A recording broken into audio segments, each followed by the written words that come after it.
सभी साथियों को नमस्कार, गुड मॉर्निंग, सुप्रभात।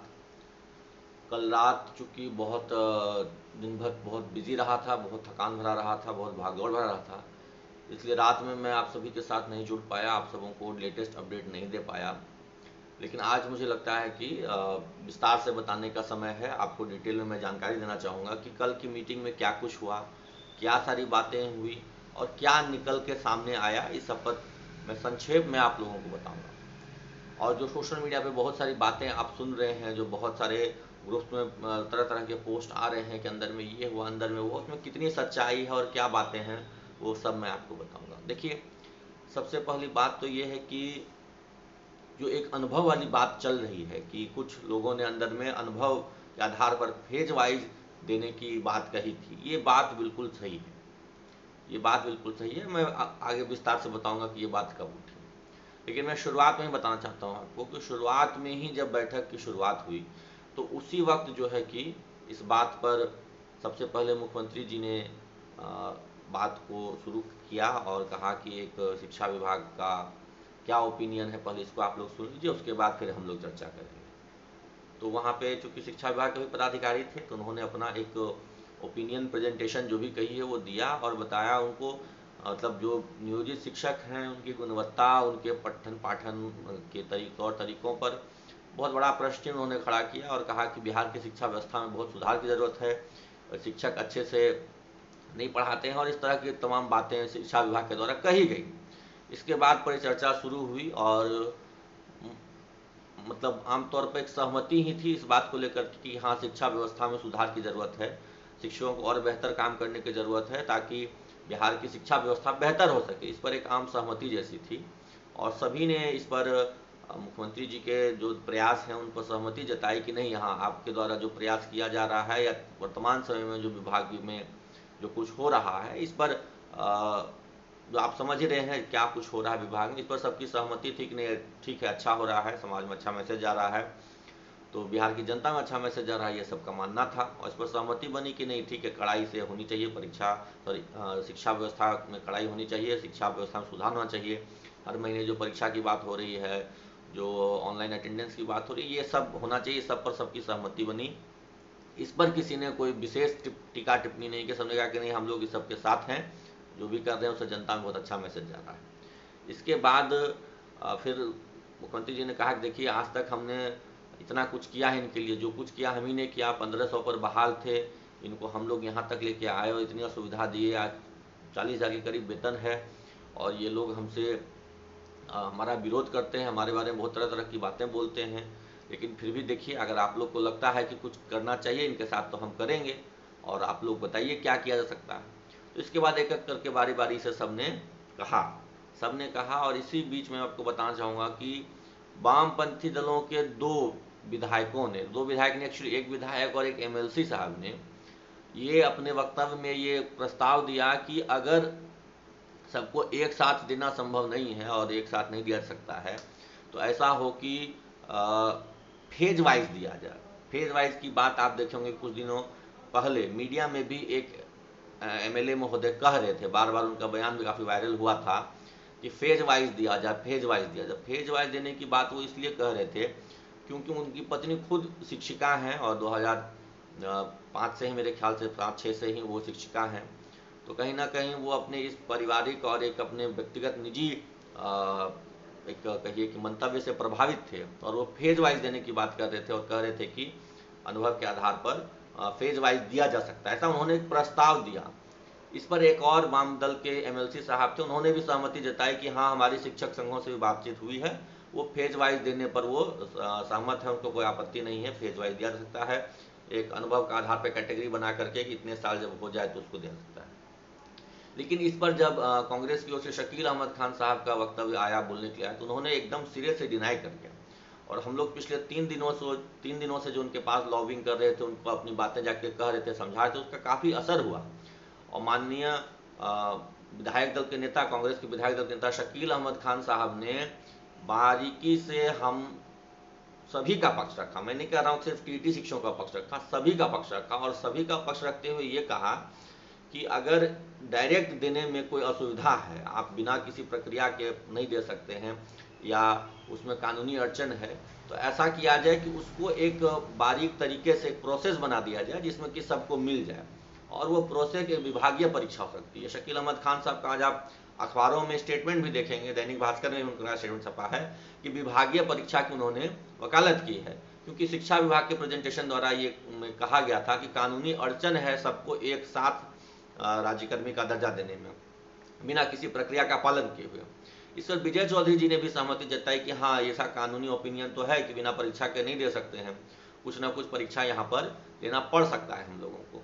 तो इस पर एक सहमति माननीय शकील अहमद खान साहब के प्रस्ताव पर माननीय विजय चौधरी जी ने दी। उनको भी हमने पिछले संडे को भी हम लोग उनसे मिले थे, माननीय मंत्री महोदय से, और उनको भी हमने कन्विंस किया था। हमारे साथ बलवंत जी थे और भी साथी थे, और हम लोग उसके बाद 2 दिन बाद फिर जाकर के उनसे मिले थे। मतलब पिछले 1 सप्ताह से लगातार जब से ये खबर आई है कि वार्ता होने वाली है, तो हम लोग लगातार इस चीज़ को लेकर के मतलब एक लॉबिंग कह लीजिए या अपनी बात को समझाने का प्रयास कर रहे थे कि हमारी बात क्या है, और किसी भी शिक्षक को इसमें ऐसा नहीं हो कि मौका नहीं मिले, अवसर नहीं मिले राज्यकर्मी बनने का। सबको समान रूप से अवसर मिलना चाहिए, चाहे वो 2003 में ज्वाइन किए हों कि 2022 में ज्वाइन किए हों। तो इसका हमें लाभ मिला, और माननीय शकील अहमद खान साहब और विजय चौधरी जी ने इस बात को प्रमुखता से वहाँ पर रखा। और मतलब रखा तो शकील अहमद खान साहब ने, लेकिन विजय चौधरी जी ने इसका बहुत पुरजोर तरीके से समर्थन किया, और इस बात को फिर सभी ने एक तरह से कहिए कि अन्य लोगों में से भी, जिसमें एक संदीप सौरभ भी थे, उन्होंने भी सहमति जताई इस बात पर, कहा कि हाँ, ऐसा अगर होता है तो इसलिए भी ठीक है, एक समाज में अच्छा संदेश भी जाएगा कि भाई परीक्षा इन लोगों की ली गई तब ये राज्यकर्मी बने हैं। तो एक विभागीय परीक्षा ली जा सकती है। इस पर उन्होंने कहा कि हो सकता है सभी संघों की सहमति बन जाए। कई संगठनों से हमारी भी बातचीत हुई है, और उसमें उनका भी रहा है रुझान कि अगर विभागीय परीक्षा हो तो दिया जा सकता है, ऐसा कंफर्मेशन उन्होंने कहा। लेकिन ये एक अगर संभावना बनती है तो ये स्वीकार्य होगी एज कम्पेयर टू वो अनुभव वाली बात जो है। और शकील अहमद खान साहब ने इस बड़ा जोर देके कहा कि अनुभव वाली बात में क्या होता है कि जो योग्य शिक्षक हैं वो छूट जाते हैं, और जो अनुभव पर बहुत सालों से पढ़ा रहे हैं केवल उनको ही मिल पाता है। तो जो नए ज्वाइन टीचर हैं, जो फ्रेश हैं, यंग हैं, उनको मन में एक कहिए कि दुख पहुंचता है, एक लगता है कि हम लेफ्ट आउट हैं। इस तरह की बातें से उन्होंने समझाया और बताया भी कि आरटी और टीईटी का जो कठिन परीक्षा हुआ था, हमने एक 1 पेजर नोट उन्हें दिया था, उसमें सारी बातें लिख करके दी थी। उस 1 पेजर नोट से उन्होंने बताया कि कैसे कितनी कठिन टीईटी परीक्षा देकर के ये लोग पास किए हैं। 27 लाख में से 1.25 लोग पास किए थे। उसके बाद 2022 में भी जो इतनी कठिन परीक्षा होने के बाद एक बहाली हुई थी।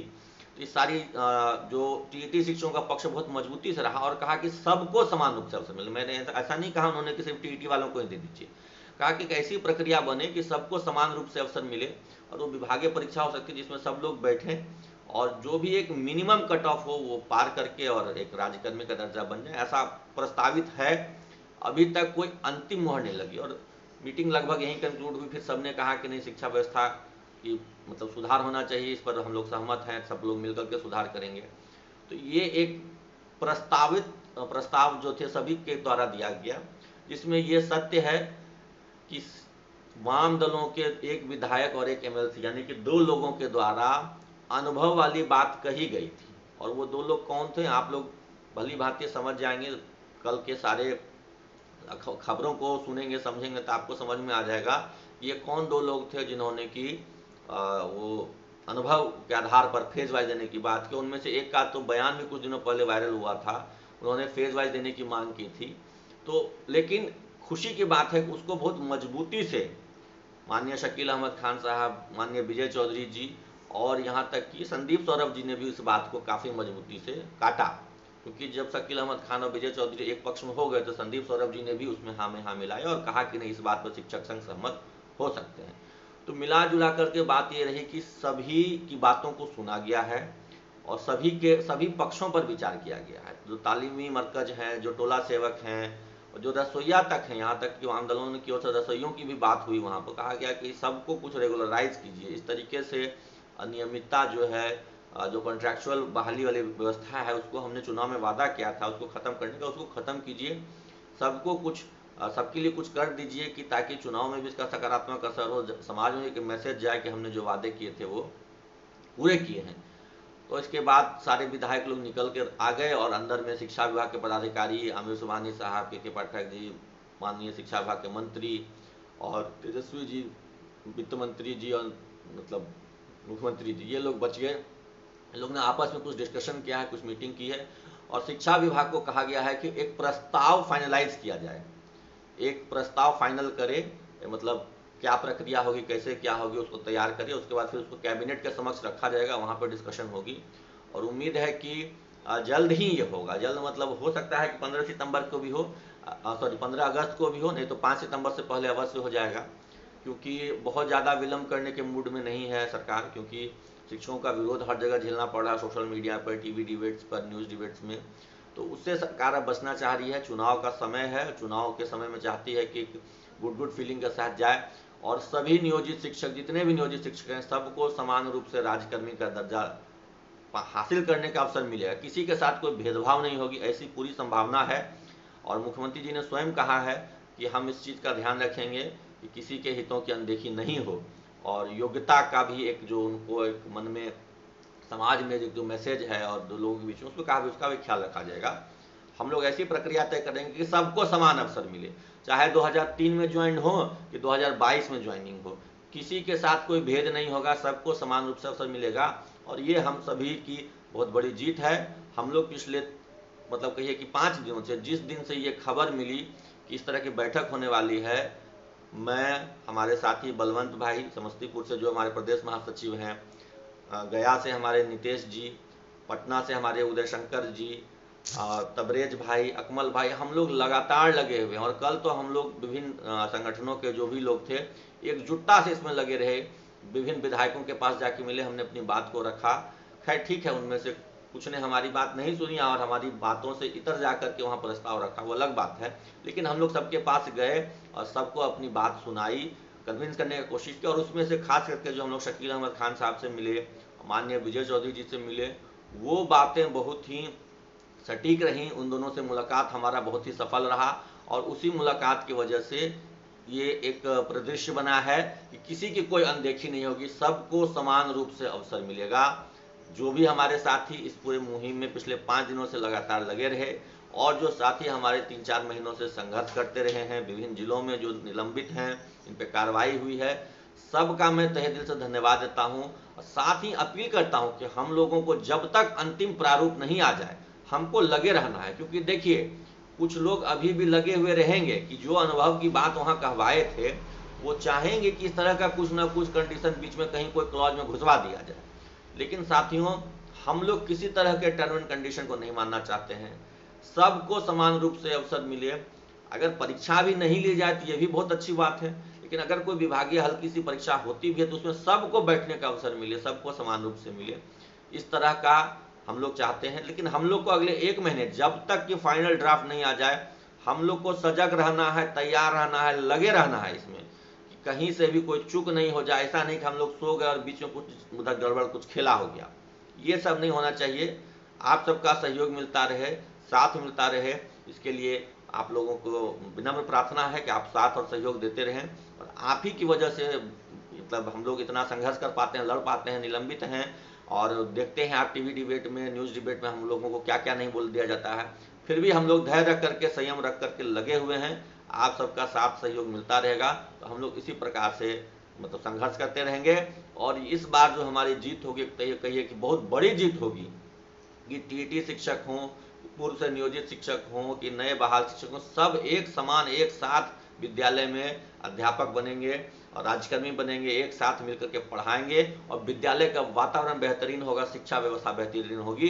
इस बात का हम लोगों को पूरा उम्मीद है। आप सभी साथियों का धन्यवाद जुड़ने के लिए। और निलंबन वगैरह की जो प्रक्रिया थी उस पर भी फिलहाल चर्चा नहीं हुई। अंतिम रूप से जब निर्णय होगा तो उस पर भी चर्चा हो जाएगी, उसके लिए घबराना नहीं है। हम लोग उसके लिए, सभी संगठन के लोग आपस में बात विचार विमर्श कर रहे हैं, हम लोग लगे हुए हैं, बने हुए हैं। जुड़े रहिए, सहयोग समर्थन करते रहिए। धन्यवाद।